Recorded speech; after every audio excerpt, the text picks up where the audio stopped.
How to repost an Instagram post. Hi everybody, if you're wanting to repost an Instagram post, you can follow up the steps.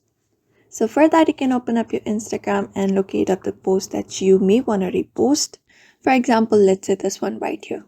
So all you gotta do is go ahead and locate up the post and tap on the airplane icon right under the post, right beside the comment. You can tap on it to open up a menu. From the given menu, you should be finding you can share it on WhatsApp, Snapchat, Messenger, and different options. You can scroll right and look at the option that says Add to Story.